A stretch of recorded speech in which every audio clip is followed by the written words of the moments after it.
मानव का मन और मानव का तन केवल अंतर्द्वंद और चुनौतियों से ही नहीं, अपितु मानव का मन सत्य की सृजना भी करता है। चाहे देवता, चाहे ईश्वर, जब भी मानव तन का अवतार लिए हैं, उनके सामने भी व्यवहारिक जगत की वही चुनौतियां, अंतर्द्वंद और मन की आतुरता से गुजरना पड़ता है।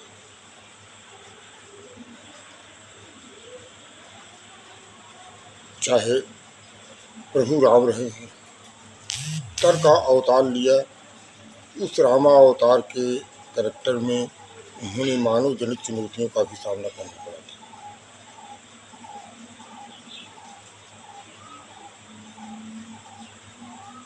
सूर्यकांत त्रिपाठी निराला ने एक कविता लिखी थी, राम की सत्य पूजा। दिखाया है कि राम, भगवान राम और रावण के बीच जो युद्ध हुआ था, उस युद्ध में उनके मन में भी अंतर्द्वंद और चुनौतियों का एक पहाड़ खड़ा हुआ था। उन्होंने उन्हीं अपने मन और अंतर्द्वंद की चुनौतियों से गुजरते हुए सत्य की सृजना की। आइए देखते हैं उस कविता का संदर्भ। एक दिन राम रावण युद्ध जारी था। युद्ध भूमि में राम के रण कौशल क्षीण हो रहे थे। जो भी बाण चलाते लक्ष्य तक नहीं पहुंचते। तब राम युद्ध भूमि में दिव्य दृश्य से देखते हैं कि वास्तव में आज क्या कारण है कि या युद्ध में मेरा प्रभाव क्षीण होता जा रहा है। तो उन्होंने देखा कि साक्षात दुर्गा, सत्य की प्रतीक, रावण के रथ पर आरूढ़ है। तब राम किसी तरह से उस युद्ध भूमि से सूर्यास्त तक इंतजार करते हैं। युद्ध भूमि से लौटकर रात विश्राम के समय अपनी वानर सेना के साथ सिरापट पर बैठे हुए। कब की कल्पना देखिए।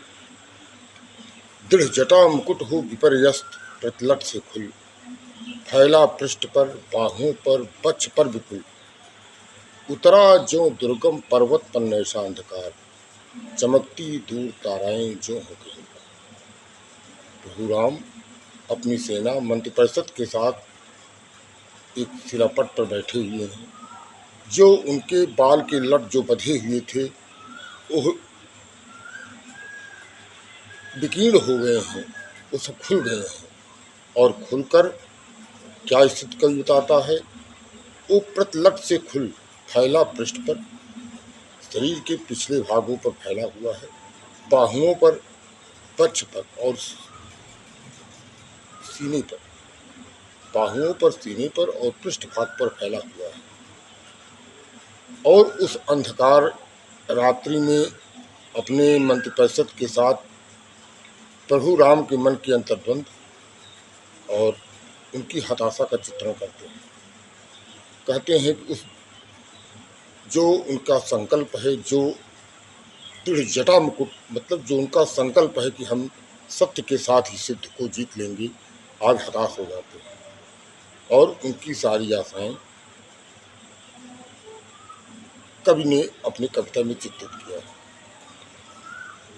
बताता है कि जो उनका जो जटा था, जो बालों की जटा थी, वो बहुत दृढ़ता के साथ बधी हुई थी, लेकिन आज सब खुल गए हैं। और वो लटा जो है बाहुओं पर, वक्ष पर और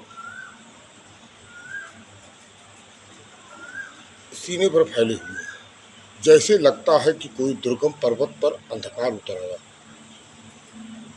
और चमकती दूर ताराएं, जो इस अंधकार में जो उनकी आंखें चमक रही हैं, जैसे लगता हो कहीं दूर तारे चमक रहे हैं और उससे प्रकाश आ रहा है और एक आशा की किरण बनी हुई है।